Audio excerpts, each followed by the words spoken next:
Pak Jokowi tanpa dukungan Partai Coklat bukan siapa-siapa. Yang menempatkan jabatan strategis Jokowi, tidak apa-apa. Jokowi pinter, Jokowi jujur. Ketua partaimu jadi presiden, mana? Indosat hasilnya. Nyungsep kan, kecerit-cerit kan, congormu itu. Hasto, Pak Jokowi itu bukan lengser ya. Dia habis masa jabatannya lo cuy. Assalamualaikum warahmatullahi wabarakatuh. Jumpa kembali dengan Panjang Spesial. Oke, selamat malam semuanya. Dan malam hari ini kita mau mendengarkan ataupun menonton videonya Pak Hasto. Dan juga lagi-lagi Pak Hasto teman-teman ya, karena saat ini Pak Hasto lagi trending. Oke, dan nanti videonya Pak Hasto juga banyak sekali ya yang mengkritik, tentunya dari para netizen. Oke, kita putar dan kita tonton untuk videonya Pak Hasto. Lanjut. Pak Jokowi tanpa dukungan Partai Coklat bukan siapa-siapa. Yang menempatkan jabatan strategis Jokowi, tidak apa-apa. Jokowi pinter, Jokowi jujur. Ya kalau kamu sama ketua partaimu koar-koar doang, memimpin 10 tahun partaimu menang, mana hasilnya? Apakah rakyat jadi makmur? Ketua partaimu jadi presiden, mana? Indosat hasilnya. Iya kan? Apalagi punya orang-orang seperti ente itu, bisanya keluar-keluar ngolok-olok Jokowi aja kayak anak kecil aja. Buktinya ditinggal Jokowi nyungsep kan, kecerit-cerit kan, congormu itu, kok nggak malu itu loh, masih seliweran di TikTok itu loh. Mending nyungsep di rumah aja sana. Si cengeng datang, mulai muncul lagi dia dengan sandiwaranya. Katanya itu Pak Jokowi menyusun strategis penempatan sebelum dia lengser. Hasto, Pak Jokowi itu bukan lengser ya. Dia habis masa jabatannya lo cuy.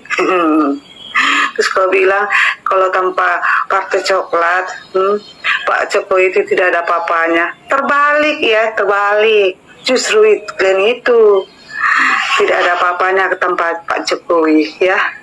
Buktinya aja Janggar itu aja kalah 16% telak kan. Si Janggar lobet sayang.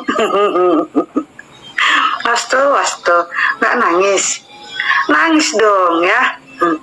Kalau kemarin itu masih ada jabatan Pak Jokowi, kau puji-puji Pak Jokowi, kau sanjung-sanjung. Setelah Pak Jokowi keluar dari PDIP, kau busuk-busukan terus, ntar mau kau yang busuk, penuh dengan dosa kau, Hasto. Jadi bikin nangis. Setelah si Abah Anies gabung sama partai klien, wah, kau puji-puji, kau bela-bela, kau sanjung-sanjung itu Abah Anies kau itu. Dulu pun kau jelek-jelekan si Anies, kinerjanya minim waktu dia menjadi gubernur. Itu yang muncul kau bilang. Bagaimana ketika kandang banteng mencoba diambil alih, yang terjadi justru kandang banteng ini berkembang biak. Yang ngambil alih kandang banteng mau siapa Toto? Ya, banteng dirubuhkan, dibuang gitu, jangan diambil alih. Kalau diambil alih itu namanya ketua partainya diganti, nah itu diambil alih. Goblok banget kamu. Menyebar didukung rakyat yang mana? Di mana-mana kalah gitu kok. Ini enak congor ngomong nggak sesuai dengan fakta. Katanya sekjen kok ngomongnya. Coba menang di mana kandang banteng? Itu artinya orang-orang rakyat sekarang udah pinter. Lihat muka seperti ente ini udah muak. Najis sudah. Selamat gulung tikar. Itulah petugas partai sudah menelanjangi arti demokrasi itu sendiri. Kok ada petugas partai di daerah demokrasi? Selamat pagi Jess. Nah, kembali dengan edukasi. Ya, ini bicara masalah Indonesia.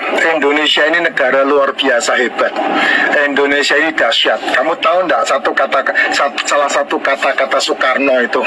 Nanti kamu akan berperang bukan dengan negara lain yang menjajahmu, tapi kamu akan berperang dengan orang internal di dalam negaramu sendiri, rakyatmu sendiri. Nah, sebetulnya selama kurang lebih sekitar 38 tahun di zaman Soeharto, 10 tahun di zaman SBY, 5 tahun di zaman Gus Dur, Megawati, dan 10 tahun di zaman Pak Jokowi. Kamu sebetulnya tanda-tanda zaman ini udah terbuka dengan baik, Jess.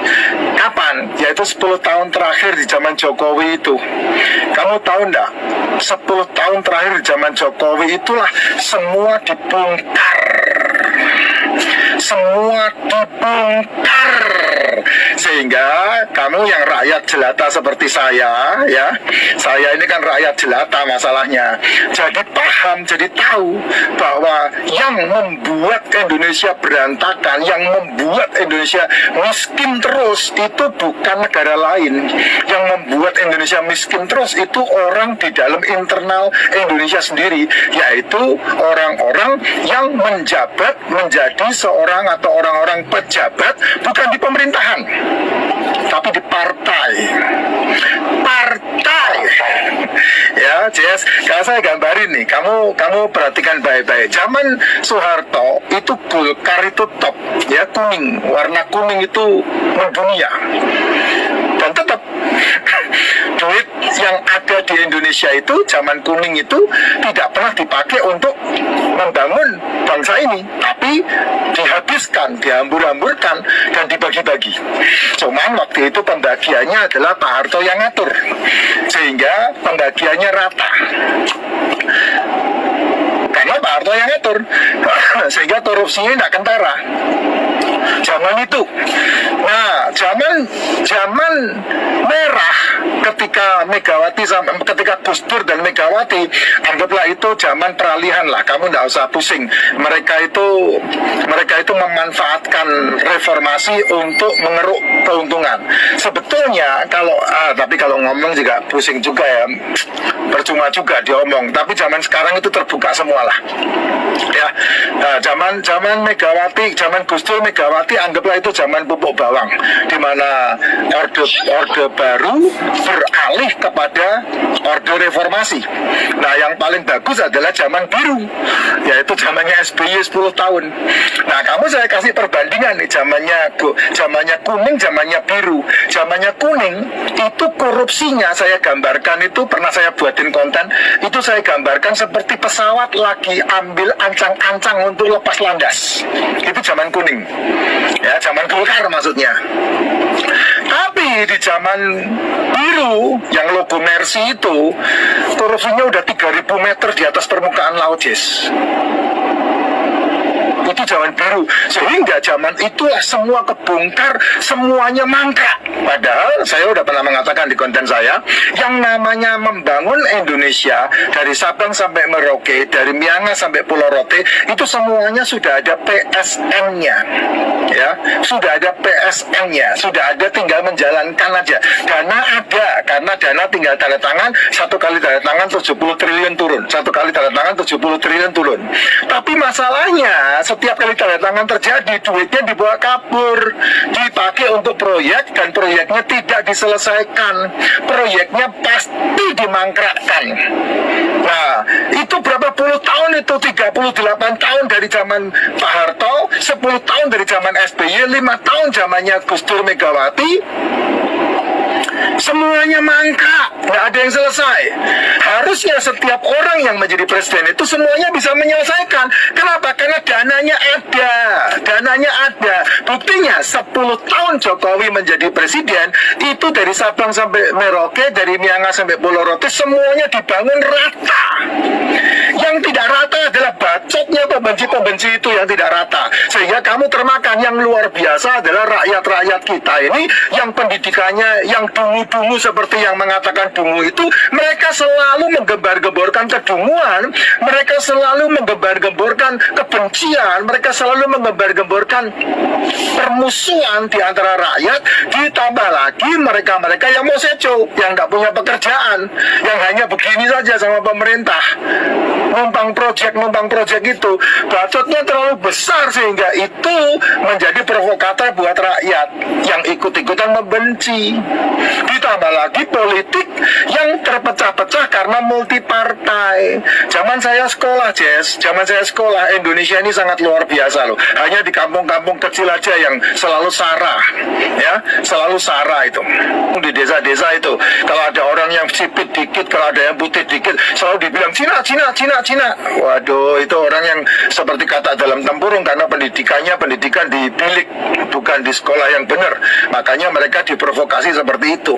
Sampai hari ini kan Indonesia ini menganut paham divide et impera. Karena apa? Karena memang cara penjajah dulu melakukan penguasaan kepada bangsa ini dengan cara seperti itu.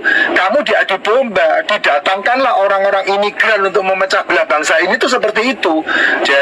Ditambah lagi kamu dimiskinkan. Cara memiskinkannya ya itu pembangunan jalan dari Anyer sampai Panarukan itu kan duitnya dari Belanda, tapi digembar-gemborkannya adalah digembar-gembornya adalah apa itu, rodi, padahal duitnya diberikan kepada Demang, diberikan kepada bupati. Nah, bupatinya makan habis. Sama seperti sekarang dana desa habis bukan untuk desanya, tapi dipakai untuk foya-foya aparatnya.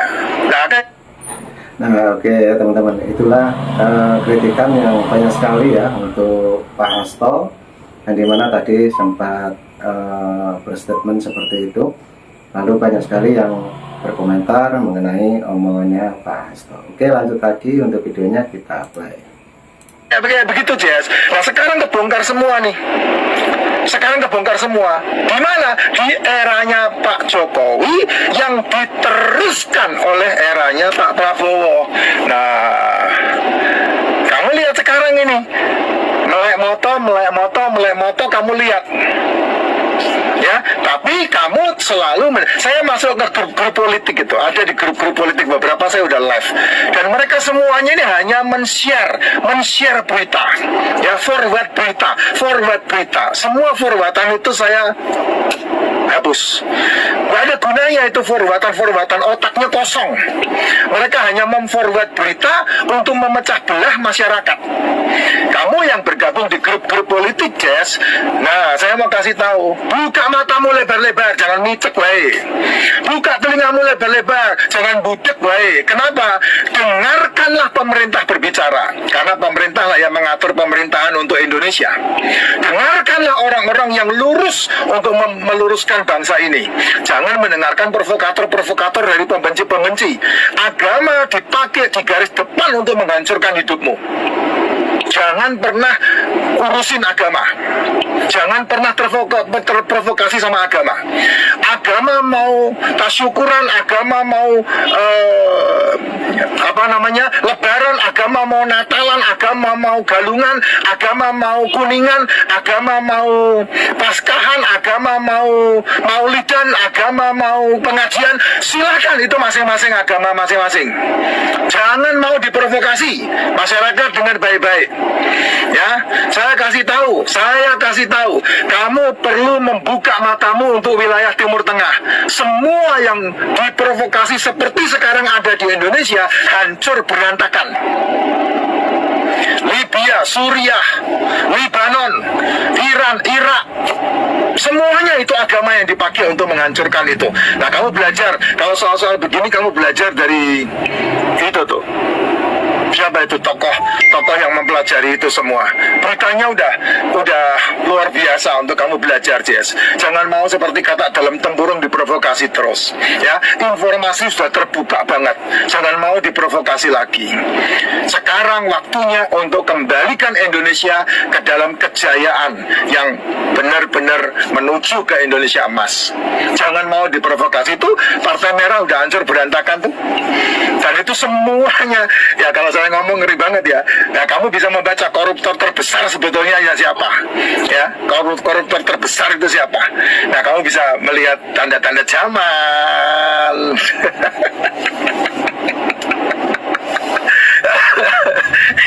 Saatnya rakyat sadar, membuka mata, membuka telinga lebar-lebar, sehingga tidak Nah, oke teman-teman, itulah kritikan untuk Pak Hasto dari para netizen yang sangat banyak sekali, terutama tadi Pak Kumis dengan marah-marahnya ya, dengan identik sekali dengan marah Pak Kumis. Oke, dan baru saja juga ada bapak-bapak yang mengkritik tentang Pak Hasto juga, dan banyak sekali masukan-masukan buat kita semua ya. Terima kasih untuk semuanya yang sudah menonton di Banyangi Official. Dan saya ucapkan nanti juga ada video lagi, tunggu saja tetap di Banyangi Official. Oke, terima kasih, salam buat keluarga, sehat selalu, dan assalamualaikum warahmatullahi wabarakatuh. Sampai jumpa.